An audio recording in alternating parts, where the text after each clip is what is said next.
welcome to the 2026 Women's Press Conference for the Santos Tour Down Under. Joining me today, we have the current world champion, Magdeleine Vallieres from EF Education-Oatley. We also have the reigning Santos Tour Down Under winner, also from EF Education-Oatley, Noemi Rüegg. We have the newly crowned 2026 Australian Road Champion, riding for AIUla Jayco, Mackenzie Coupland. 12 times world champion across the road and the track, current Olympic champion, Chloé Dygert, riding for Canyon SRAM, zondacrypto, and Stuart O'Grady, race director. We're really excited to be starting the race tomorrow, and for the first time also welcoming all women's world teams to South Australia in our start lines. We've designed the longest and hardest stages that we ever have before, and we're really looking forward to seeing what the women will be, the show the women will be putting on over the next couple of days. Without any further ado, we'll open up to questions.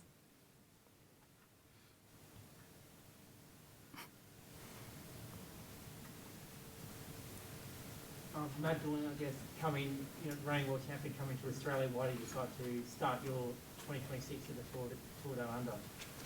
Yeah, I mean, it's a great place to start the season.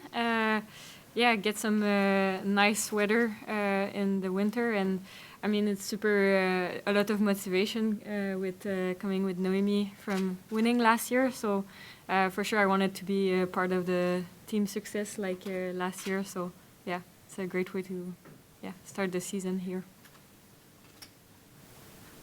Chloé, what does it say about the race that you were back again? You were very happy about it, at that last stage in Stirling, but you coming back, what's that say about the status and the development of this race, where it's at now? Yeah, I came here for the first time in 2017, so just the advancements from then to last year to even now. Every year it gets better and better, and food's great. I'm happy to be back. It's a great race. It's a great way to open up the season. And it's really nice to be here with the team and just get some good training and racing in the legs and start the year off. Carlee, question for you. I know we ask this every year. Can you talk a bit about the length of this race? 3 days this year again with the one-day race. Can you talk about whether there's plans to make it 4 days like it used to be, or what the plans are generally in terms of that? Yeah, I mean, we're always looking at making our race bigger and better every year, and this year, for the first time, we're welcoming all 14 women's world teams to South Australia, and we're kind of making the race harder and longer and better than ever before. So with that, it also means the difficulty of the stages, and with the strongest peloton we've ever had, we were able to do that. Like, we've got the world champion for the first time, the rainbow jersey represented in the women's peloton, and we're super excited to have a really hard race and a lot of opportunities also, as the women's one-day race too is another 4th day of racing for the women's peloton too. Would you like to make the tour longer though if you could? I mean, of course we could, but that's something of like increasing and improving that. It doesn't go just on race days, but also on many other elements, and we work on how we can do that every year, year on year, in a sustainable way. Naomi, I guess, how do you, defending your title, how do you kind of what kind of part of the titles do you think is going to be the crucial parts over the next 3 days for you? Yeah, I think the organization has done a very good job in creating 3 very exciting stages, very diverse, and I think, personally, I think it's coming down to the last stage. The corkscrew climb is a very demanding climb, and I'm expecting some time gaps there. But of course, first 2 days, everything can happen as well. We have to stay safe in the first 2 days and then try to give it all out on the corkscrew. Who do you see as your main rivals for the next couple of days? I think we have a very strong women's peloton this year, with all the World Tour teams being at the start line. If I look to my left, I think I have some strong competitors here. I think every team comes with a very strong team. For the GC, I think Little Trek is one of the competitors, and yeah, but I think it's open. Like everything can happen. It's the first race of the season. You don't know where everyone's standing. So yeah, I guess we will see. Mackenzie, congratulations on your recent incredible wins. Thank you. How do you feel going into this, and what's your role in the Tour Down Under? Yeah, I'm feeling quite confident from last Sunday. My role would probably be trying to support and dig deep as far into the race as possible. And yeah, I feel like we've got a pretty strong team, so definitely helping out a couple riders. Mackenzie, do you have personal goals yourself, just given what happened last Sunday, or do you come in as more of a domestic role? Yeah, I definitely have personal goals. This is my first World Tour race, so it's very exciting, and I do have personal goals, but I'd probably see myself as more of a domestique this time around. And what did Sunday say about the strength and I guess the capabilities of with Jayco and Willunga to sort of do different things in the tour as it pans out, and you win? Well, yeah, I think any of us Willunga girls could have had the chance to win nationals. We're all pretty strong, just in that winning move. So I think this jersey is sort of a representation of how strong our team is, and yeah, kind of just I feel like we'll be pretty confident coming into it. Stuart, I guess when you sit, you're world champion on the panel, you've got 14 tour teams. How significant a moment is this in the Tour Down Under's history? Yeah, it's a really good point. I think as an organisation, as a race director, we're super proud to finally have all of the UCI Women's World Tour teams in the start line. In my opinion, it's definitely the strongest field we've ever assembled across the women's. So it's great to see that we've also, with that, being able to kind of up the difficulty level across the stages, make the stages longer and harder. Because now the quality is really rich across the board. So we're incredibly proud to welcome all the teams here. It's a bit of a seismic shift, to be fair. It's we've invited teams in the past and some have accepted, and then we've had other smaller domestic teams here. But it's great to finally have, I guess, the parity across having all the men's World Tour teams with the women's now, and to see them all in the teams village together. And also in the food hall in the Hilton. It's a pretty unique, I guess, moment in our sport to have the very best teams all together. So, yeah, it's a very proud moment for our organisation. Magdeleine, the heat is such a factor, such a crucial factor in this race, and you come from Europe. You talked to Noemi about how she handled it incredibly well last year, coming from the cold. I think you came straight from the cold in Switzerland. Did you talk to other team members, and how have you found the conditions here in Adelaide?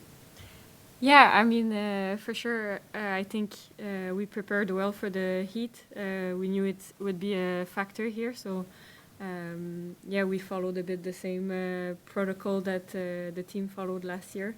Obviously, it worked quite well, so we went for it again. Where have you prepared? Where have you been? What was your pre-season phase? We did some heat training just to prepare for the heat, and then we started the normal preparation for the season, and just got a little bit earlier to get ready for earlier races, but like normal. Magdeleine, comment sentez-vous à commencer au Coupland votre saison 2026 avec le maillot championnat du monde?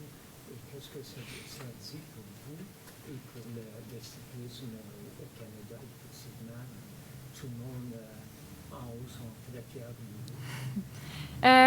J'ai vraiment hâte de commencer la saison 2026 ici. Aussi, venant du Canada, je veux dire, de courir un peu en dehors de l'Europe, je pense que ça fait un début de saison assez spécial aussi pour les pays qui sont un peu en dehors la bulle d'Europe. Mais ouais, ça va être vraiment spécial, puis surtout avec l'équipe ici de débuter avec le maillot et tout. Donc, ouais. Merci. Ouais. Chloé, we see Partenaires last year, great win at Stirling, and then some struggles, not being able to finish the Tour de France. To you, very characteristic, not winning the time trial at the Worlds, so not getting on the podium. How do you reflect on last season, and what is your mindset looking ahead to this year? Yeah, last year was really hard for me, on and off the bike. Yeah, so, I think I've had a lot of years of experience to let it bother me in the moment and then kind of move on and take a step forward. So this year I'm just looking forward to learning from the mistakes and trying to stay healthy. I mean, I know some of that's out of my control, but yeah, there's some things in my control that I'm really taking that step and making sure that I'm fulfilling everything I can to reach the best potential that I have. I'm sick of losing, so this year I'm really focusing on making sure it doesn't happen much. Yeah, we know you've got the ongoing recovery from the crash. How is that going? Walking down those stairs at Stirling last year, you could see the ongoing effects of what you have to rehab from, I guess. Yeah, the injury is definitely. It takes a toll on my life every day, even off the bike. I'll never be the same rider as I was before, and to me that's the hardest thing. Every day I have to wake up and putting my socks on hurts. It's something you have to live with. But I'm very blessed. God has blessed me so much. Because I very easily could not have a leg right now. So yeah, I'm happy to be sitting here. And doing everything that I can to try to be on that top step. Are there any major goals that you have for this year, like any titles or races that you're really aiming for? Every year, yeah. No, yeah. Of course I have some world titles that I'm looking after, some world records that I'm looking after. Yeah, it's just how do I get there, and that's what we're focusing on right now.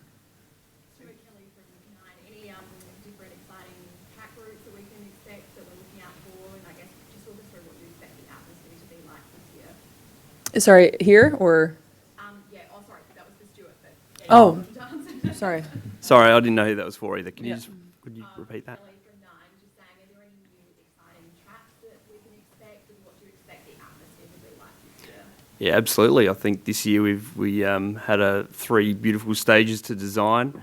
We had carte blanche, so we've gone and really designed 3 beautiful stages, all different in their own way. I think the Willunga circuit will typically be suited to the sprinters, but a little bit of wind around the McLaren Vale along the coast, you get those beautiful scenic shots of our stunning coastline. But often the days that you expect it to be a sprint, anything but that can happen.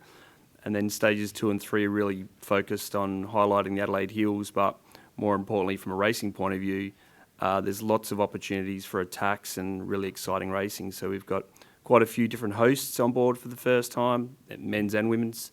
We've got a first-time start in McGill, a first-time start in Norwood as well. And I think, visiting places like Paracombe, where it's a nice punchy circuit, rich in South Australian cycling history, and then the ultimate day was the last one, obviously, with 2 ascensions of the corkscrew, which we've never seen in our races history across men's or women's. So I think it's a really dynamic race, lots of opportunities for attacks. Mostly just looking forward to see how it unplays. Were you tempted to put in a Willunga Hill just to make the race even harder? No, I think the women have tackled Willunga Hill over the past few editions, and it's nice to shake things up and kind of have different hills. We all know that Willunga Hill is a big fan favourite, but there's other climbs in South Australia which, as a rider, a hill's a hill. Obviously, we get lots of great crowds down on Willunga Hill, but I think we'll see some pretty epic amounts of people on the corkscrew, especially with that double ascension. I think it's going to have a real European feel about it, so looking forward to seeing how all the people out inside the road. Stuart, one big change was no longer the Down Under Classic, sort of when we started everything Yep. off. Was that a hard decision, and was that there were rumours that was one of the reasons was that crash you had last year with the spectator? Can you talk to that a bit? Yeah, sure. No, it wasn't due to anything around the accident. It was mainly about the growth of the event as a whole. Now that we're supporting all 14 Women's World Tour teams as well, obviously the event as a whole is growing. And with the inclusion of the prologue, that's really our focus on the CBD highlight, the city highlight for the men. It also gives the women 3 fantastic days of racing. But yeah, I think it certainly wasn't anything to do with the accident. I think we've had accidents at the Criterium in the past.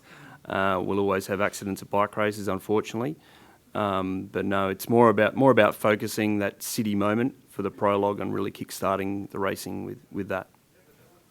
Chloe, where did the absolute elite clothes organising come from? All the videos of attracting a lot of attention. Where did that come from? That's a good question because everybody in my family will tell you it came from them.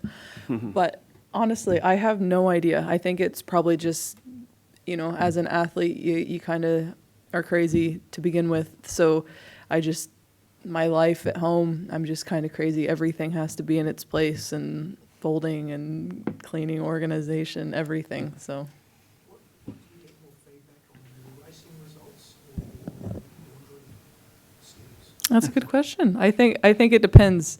When I'm not doing well, definitely the clothing. And also, you've got athlete, you've got 3 other riders here who've all sort of got results, really taking the opportunity, and especially the world champion here. What, this is all had for you, the world titles. What changes in your career when, you win a Tour Down Under, you win a national title, you win the world road title? How much does things change? That's a good question. I think the hunger always remains, but when you grow up, for me, I would let things bother me for years. Like I can still tell you, 2015 I won Junior Worlds in the time trial, but I can tell you still where I messed up in that time trial. Like you let things go when you get older. You grow up a little bit. You take probably a little less risk. No more guardrails. But yeah, the hunger still remains. If you're a champion, you're always a champion. Yeah, so I think it just how you run the course and how you grow up, it changes, but you never stop being a champion. Can I just ask which stage are you looking forward to the most, all of you? And if there's any sport you want to tell the dog about to be? All 3. Nice answer. Yeah, looking forward a lot, I think, to the last stage. I think will be an interesting one. Yeah. Yeah, I think all 3 stages, I'm really excited about the first 2 stages. I think the finishes suit me really well, and then, a tough stage 3. Yeah, I think stage 3 will be pretty cool, just the environment around it. I think a lot of people can go watch that one, so it'll be cool. Great. Thank you very much, everybody. Thanks to the riders. Thanks to Carlee and Stuart. And all the best for the rest of the week. Thank you. That's all right. The topic is just hand in hand. We'll just go through a bit of a briefing.